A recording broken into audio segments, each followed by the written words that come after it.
Alright guys, welcome back. Now that we're done with Pikmin Yellow, I need something new to fill the Pikmin void, and I have quite a few ideas of what I want to do, but for now, I figured since we just did a pretty large scale project, I think it was like close to 30 episodes or so, we'll play something very simple, and there aren't very many ROM hacks for Pikmin 1, believe it or not, despite the fact that you know, this game is older than Pikmin 2. Most of the hacks exist for Pikmin 2, so... Interesting that my save data got deleted, but that's fine. Yeah, this is Pikmin 1 Randomizer. And you might be wondering what can be randomized in this game when it's, you know... I mean, it's Pikmin. There's quite a few things.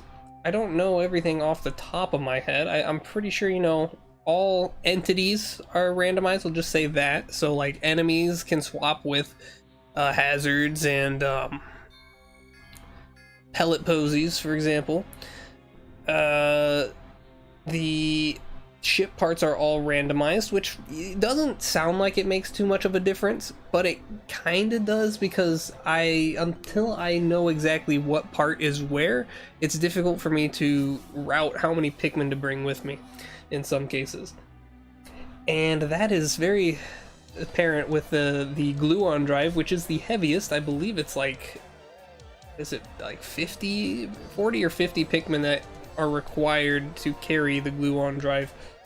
Can't remember off the top of my head. I know it's the heaviest in the game, so hopefully that's not in a bad spot, like beyond a puzzle where we're gonna need like 50 yellow Pikmin. That is sort of a nightmare, but here we are. I actually haven't tested this, so this is a dry run. Let's see if it even worked, because I haven't tested that the randomizer, you know, randomized things. It did. This is definitely random. All right, cool. So, guys, welcome to the game. Now, I don't know how many days this is gonna take me. On a casual playthrough of Pikmin 1, it'll take me about 9 days, I think. I'm not good enough to do the 6 day. Oh god, there's a Bulborb here. Probably kill that. I'm curious to know what happens if Pikmin extinction. I'm not gonna try it out here though. Maybe in a separate... Oh god, he did so much damage to me. Okay. Anyways. Yeah, so it takes... What did I say? Like 9 days, I think? I think the 9-day run is... It sounds about right. So I don't know how long this is gonna take me. There's obviously a lot of factors where I'm going to have to... Where is that thing? Oh, he's just gonna go up there. That's fine with me, as long as he's not in the way. Is that normally a pellet posy? Oh, wow, it's weird seeing that cutscene with the cheer grub. That's for sure.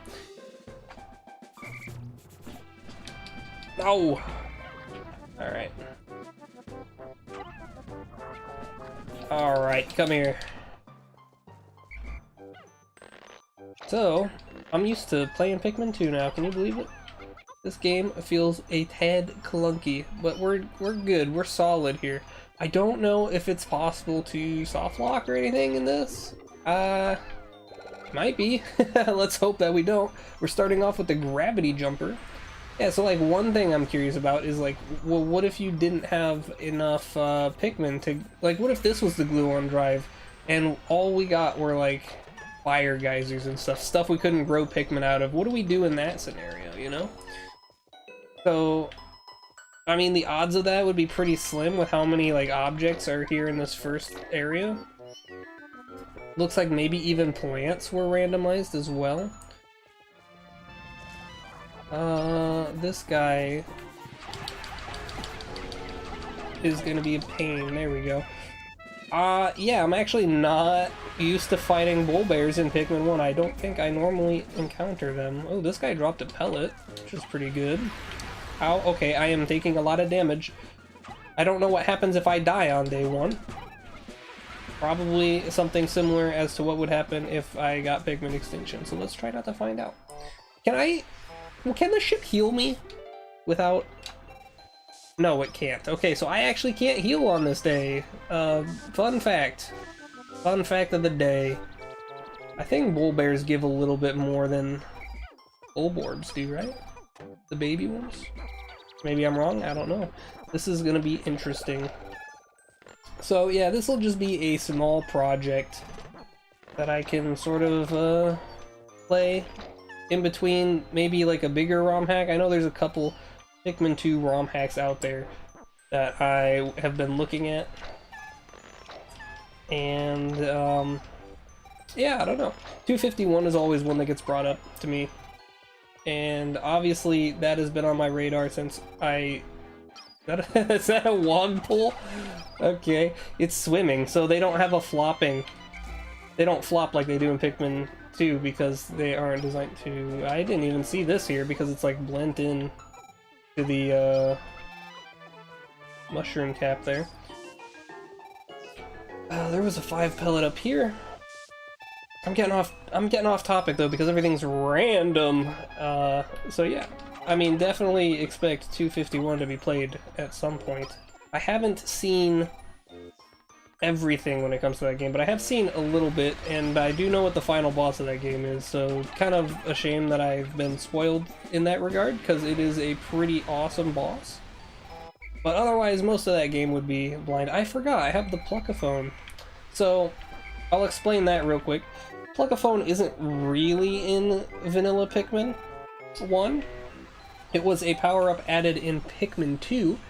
However, in this game, there is an enemy called the Smoky Prog that can unearth your Pikmin in order to kill them, which is quite devious. However, some modders have found ways to attach that ability to your whistle. I don't know if it was initially intended to be in the game as the Pluck-a-phone or not. Maybe someone can let me know. But it's just for the randomizer. It makes some things easier. In the notes it said that there can be candy pop buds in some really peculiar places that make plucking Pikmin very difficult.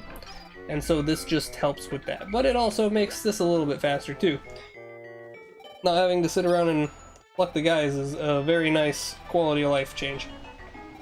Alright, so we got this enemy here. What's up here actually? A lot of pellets. That's good. I'm hoping... I don't know... Oh, well, we're gonna have this cutscene, but with the gravity jumper. So instead of the engine, we're just gonna, like, spring launch ourselves to the Forest of Hope, I guess. That is the plan, I presume. Alright, cool. Nice. Oh, felt a little bit of lag there. I think that was caught on recording too, but don't worry. My computer is a fearless machine and would never crash. I want to make sure. I don't know. Nothing weird is gonna spawn over here, right? Hey, stop that. I need you guys. Okay. Like, I don't know if, like, something like a beady longlegs can spawn on day one. Like, I don't know what the, what like, the restrictions. Is there anything set in place to stop certain things from spawning at certain times? I don't know. But what I do know is that this is, a randomizer. Beautiful commentary there, Ecronoss. You're doing fantastic. So one thing about the ship parts being randomized, right, is I'm not going to have the satellite when I'm supposed to, which could be bad, could be potentially an issue. I mean, I guess you might think that, oh, well, you already know where everything's located anyways. Even though it's randomizer, the ship parts are all in the same spot. What do you need the satellite for? And my retort to that would be, I don't know where all of my Pikmin are at all times. It's going to be difficult to keep track of multitasking when you can't see things. And it's really good that they give the satellite to you pretty early on. If you know where it is, you can pretty much get to it day 2. But because because we don't have that, it's going to be a bit more difficult now, isn't it? So, one cool thing is that day 1 you normally only get 25 Pikmin. We are double that, so that's pretty cool. We're going into day 2 with a large army. I can only imagine that this, you know, there's no downside to that, right? A pretty awesome. A pretty epic. Is there anything over there? It's so hard to see. I want to know if there's anything beyond that gate. I don't think there is. So that's pretty cool. Taking a drink of water here. And guys, that's probably going to be the first episode of the randomizer. Nothing too crazy, but it's day 1. I have a feeling that maybe there's some extra stuff going on in the background to make sure your day 1 isn't like filled with boss fights and stuff. If like there's a smoky prog running around on day 1, I think you're gonna be in a lot of trouble. So that's interesting. Oh, glorious. Yes, glorious indeed. Well, guys. Yep. I don't know what else to tell you. This is gonna be interesting. I have seen one full playthrough of this before, so I kind of know like what to expect, but it is random. So something that one person didn't experience could very easily be something that I am going to experience, you know? Kind of fun, kind of interesting. If this goes well, who knows, maybe I would be willing to do this again in the future because, you know, randomizers tend to be different every time you play them. So let's go ahead and save. And that's about gonna do it for the first episode, actually. It's quite exciting. Whew, the Forest of Hope. Gonna be something else. I'll see you guys tomorrow for the next episode of Pikmin Randomizer.